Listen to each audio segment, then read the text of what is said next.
ఎంపీగా కూడా పోటీ చేస్తున్నాను. ఏ నెక్స్ట్ నియోజకవర్గం నాగర్ కర్నూలు నుంచి పోటీ చేస్తున్నాను. ఎంపీగా మీరు పోటీ చేస్తా అంటున్నారు, అడుగుతున్నారు, మీరు తప్పుగా అనుకోవద్దు.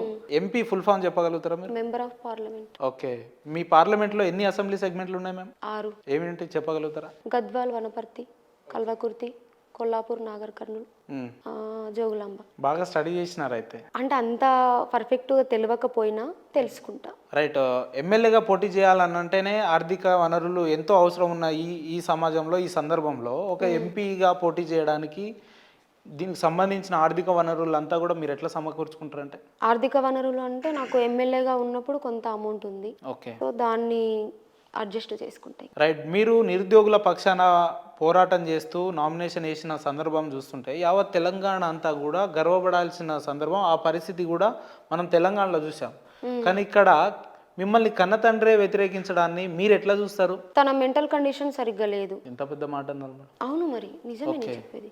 మెంటల్ కండిషన్ సరిగ్గా లేదు. మీ తండ్రి కండిషన్ సరిగా లేదా? సరిగ్గా లేదు. ఏంటి ప్రాబ్లం? ఏంటి ప్రాబ్లం ఏంటి అంటే ఒక 3.5 years అవుతుంది బయటకు వెళ్ళిపోయి ఆయన. ఓకే. సో వేరే సంథింగ్ వెళ్ళిపోయిండు, వేరే ఆమెను తీసుకుని వెళ్ళిపోయిండు.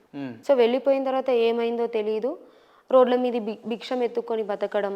సో అట్లా పిచ్చి పిచ్చిగా మెంటల్ కండిషన్ సరిగ్గా ఉండదు ఆయనకి. ఎన్నేళ్ల నుంచి ఇవి ఒక 3.5 years నుంచి అవుతుంది. అంటే ఈ పిచ్చి పిచ్చి యాక్టివిటీస్ ఒక 10 years నుంచి, నాకు ఊహ తెలిసినప్పటి నుంచి వీటి వల్లనే గొడవ అయ్యేది మా ఇంట్లో, మా అమ్మకి కానీ మా నాన్నకి కానీ.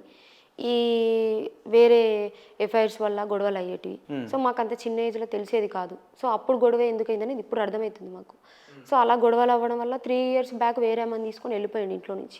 సో మమ్మల్ని నడి రోడ్డు పైన వదిలేసిపోతే మా మమ్మీ మమ్మల్ని సాధు. ఇప్పుడు మీ అమ్మగారికి మీ నాన్నగారికి ఎటువంటి సంబంధాలు లేవా? సంబంధాలు ఉన్నాయి, కానీ ఆయన బతుకు ఆయన వేరే ఆమె తీసుకొని బతుకుతున్నాడు. తర్వాత ఏమైందో తెలీదు, తన మైండ్ అనేది చాలా దెబ్బతిన్నది అనమాట. తాగి ఎక్కడ పడితే అక్కడ పడిపోవడం. సో పక్కన వాళ్ళు గుర్తుపట్టి ఇట్లా ఫోన్ ఇక్కడ పడిపోయింది మీ నాన్న అంటే మేము తోలుకొచ్చుకోవడం, మళ్ళీ నెక్స్ట్ డే మార్నింగ్ కానీ నైట్ కానీ మాకు చెప్పకుండా వెళ్ళిపోవడం. సో ఇది కంటిన్యూగా అయితేనే ఉంది. సో ఆ టైంలో నేను దేనికి తగ్గకపోవడం వల్ల సో కొన్ని కుట్రలు చేసి కావాలని ఆ వీడియో అమౌంట్ ఇచ్చి తాగిపిచ్చి చేయించిన వీడియో.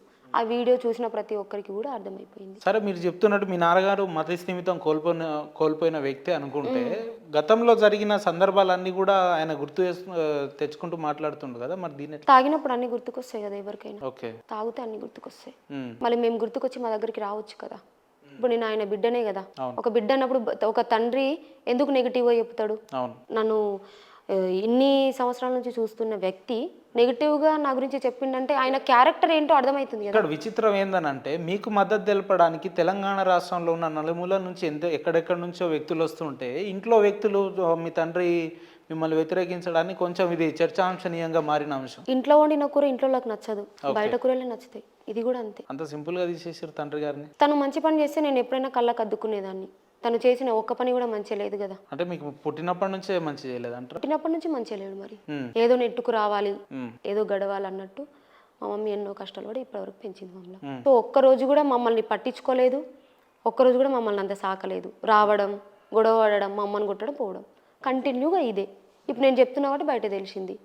ఎందుకు చెప్తున్నంటే మీరు ఇలా క్వశ్చన్స్ అడగడం వల్ల నేను చెప్పాల్సి వస్తుంది. తన గురించి నాకు చెప్పి తనని బ్యాడ్ చేయాలని నాకు లేదు.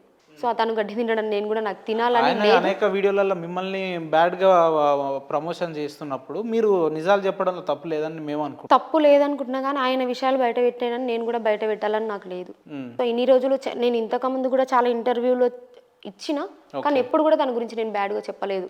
సో ఉన్నాడు, తన హెల్త్ ఇష్యూస్ బాగాలేవు, బయట ఉన్నాడని మాత్రమే నేను చెప్పాను.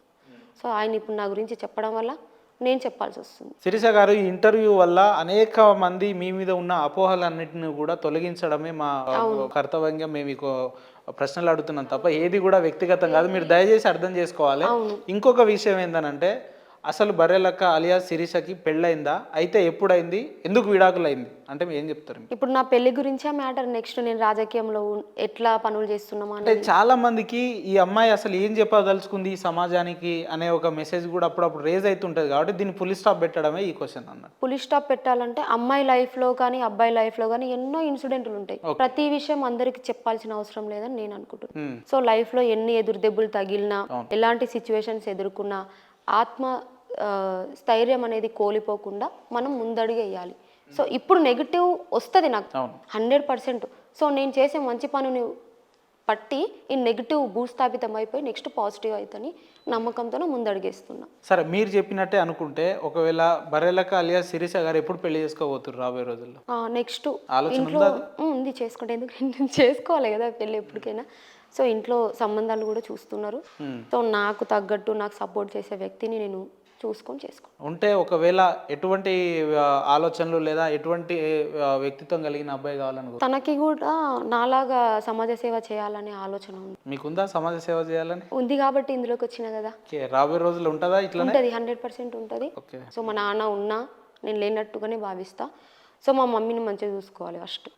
నన్ను చూసుకోకున్నా పర్లేదు, మా అమ్మని మంచిగా చూసుకునే వ్యక్తి నా లైఫ్లోకి వస్తుంది. రైట్. ఇప్పుడు మీకు ఈ సోషల్ మీడియాలో వస్తున్న ఫేమ్ చూసి కావచ్చు, లేదంటే మీరు తీసుకునే కార్యక్రమాలన్నింటినీ చూసి మీకు పేరు వస్తున్న సందర్భాలు చూసి మీ తండ్రి గారు నేను కూడా మీ కుటుంబంలో భాగస్వామిని అయితే అని వస్తే మీరు అతను ఆదరిస్తారా, చేదరిస్తారా? చేదరిస్తా నేను. ఓకే. ఎందుకు ఆదరించాలి? మీ తండ్రే కదా, కన్న తండ్రే కదా. కన్న తండ్రి అయితే ఇట్లా నన్ను బయట బ్లేమ్ చేయడు కదా. ఓకే. నా కూతురు అనుకుంటే ఇట్లా బ్లేమ్ చేయడు కదా. పైసలకు ఆశపడి, మందుకు ఆశపడి ఎవరు కూడా యాక్సెప్ట్ చేయరు, ఫస్ట్ నేనే కాదు.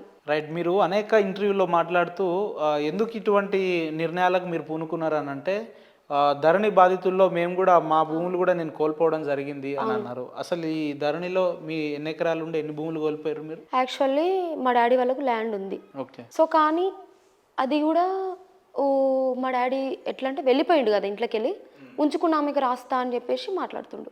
అంటే మేము ఎక్కడ కావాలి? ఇప్పుడు మాకు షాప్ ఉంది, ఫాస్ట్ ఫుడ్ సెంటర్. ఓకే. మేము ఎంతో కష్టపడి సంపాదించుకున్నటువంటి డబ్బులు ఇప్పుడు ఇంట్లో ఒక 5 మంది ఉన్నాం. మా మమ్మీ పేరు మీద చేయలేము కదా మేము. ఇంట్లో పెద్ద అన్నప్పుడు డాడీ. అవును. సో కొన్ని రోజులు మంచిగా ఉంటాడు, ఆ డబ్బులు రాగానే షిఫ్ట్ ఇంకా ఎక్కడికో వెళ్ళిపోయి వాళ్ళ ఆమెను తీసుకొని పోయి పెద్ద పెద్ద లొకేషన్స్ తిరగడం. ఇంట్లో ఉన్న పెన్లాన్ని ఊర్లో ఉన్న గుడికి తీసుకోపోనికే చేత కాదు, ఒక్క 10 రూపాయలు పెట్టి గాజులు ఇప్పేనికే చేత కాదు, ఉంచుకున్న దాన్ని ఊరు మొత్తం స్టేట్ మొత్తం తిప్పుకొని వస్తాడు ఇంట్లో ఉన్న వచ్చిన డబ్బులతోన. సో అయినా కానీ మారుతాడు కదా మనిషి అని మేము ఏదో సంపాదించిన డబ్బుతోన కొంచెం ల్యాండ్ తీసుకున్నాం, 10 గుంటల భూమి తీసుకున్నాం మేము. సో నేను అది ఆమెకు రాసిస్తా అంటే ఎంతవరకు కరెక్ట్? ఇప్పుడు మేము సంపాదించింది తాతల పేరుది, మనవళ్ళకు హక్కు ఉంటుందనేది, మనవలకి మనవరాలకు హక్కు ఉంటుంది అనేది అది ఓకే. ఎవరు సంపాదించిన భూమి వాళ్ళు అమ్ముకుంటామంటే, ఆయన సంపాదించిన భూమి ఆయన అమ్ముకుంటే, ఇప్పుడు మేమందరం సంపాదించింది ఆయన పేరు మీద చేసినాం, ఆయన అమ్ముకుంటే మేము ఎక్కడ పోవాలి? ఇప్పుడు ఇల్లు కూడా మేము కట్టుకున్నాం.